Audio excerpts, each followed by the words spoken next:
नमस्कार आदाब, न्यू विदर्भ स्वदेशी न्यूजमध्ये आपले सर्वांचे स्वागत। प्रतिनिधी मोहम्मद जुनेद यांची रिपोर्ट। महत्त्वाची बातमी। श्री छत्रपती शिवाजी महाराज राज्याभिषेक दिनानिमित्त आयोजित रक्तदान शिबिरात मोठ्या संख्येने रक्तदान करा, श्री अमर रमेश पाटील यांचे आवाहन।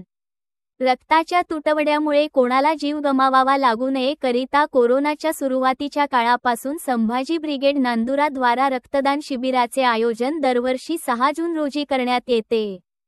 याचे कारण म्हणजे पावसाळ्याच्या तोंडावर नेमके रक्तदान शिबिरे कमी होतात व रक्तपेढीत रक्ताचा तुटवडा निर्माण होतो।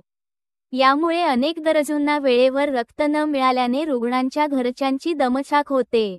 म्हणून छत्रपती शिवाजी महाराजांच्या राज्याभिषेक दिनाचे औचित्य साधत दरवर्षी 6 जून रोजी संभाजी ब्रिगेड नांदुराच्या वतीने भव्य रक्तदान शिबिराचे आयोजन नांदुरा येथे करण्यात येते। यावर्षी रक्तदान शिबिराचे हे 6वे वर्ष असून शिबिरात रक्तदान केलेल्या रक्तदात्यांना शासकीय रक्तपेढीचे प्रमाणपत्र देण्यात येते। हे शिबिर येत्या 6 जून रोजी सकाळी 9 ते 2 या वेळेत छत्रपती शिवाजी महाराज पुतळ्याजवळ श्री संत सावता माळी भवन नांदुरा येथे आयोजित करण्यात आले आहे। तरी मोठ्या प्रमाणावर या शिबिरात रक्तदान करण्याचे आवाहन संभाजी ब्रिगेडचे बुलढाणा जिल्हाध्यक्ष शिवश्री अमर रमेश पाटील यांनी नांदुरा शहर, ग्रामीण व पंचक्रोशीतील रक्तदात्यांना केले आहे। चौकट। रक्तदानाचे फायदे। रक्तदान केल्याने रक्त पातळ होऊन रक्ताभिसरण प्रक्रिया सुधारते, यामुळे हृदयविकाराच्या झटक्यापासून बचाव होतो। तसेच रक्तदान केल्याने आपल्या शरीरात तत्काळ नवीन रक्तपेशी निर्माण होऊन रोगप्रतिकारक शक्ती वाढते।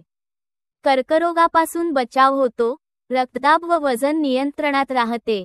शिवाय रक्तदान केल्यावर आपल्या रक्ताच्या मोफत तपासण्या होतात, ज्यामध्ये आपल्याला एखाद्या आजाराचा संभाव्य धोका आल्यास तो लवकर लक्षात येऊन त्यावर योग्य तो मोफत उपचार सुद्धा मिळतो। सोबतच आपल्यामुळे कोणाचा तरी जीव वाचला याचे मानसिक समाधान लाभते।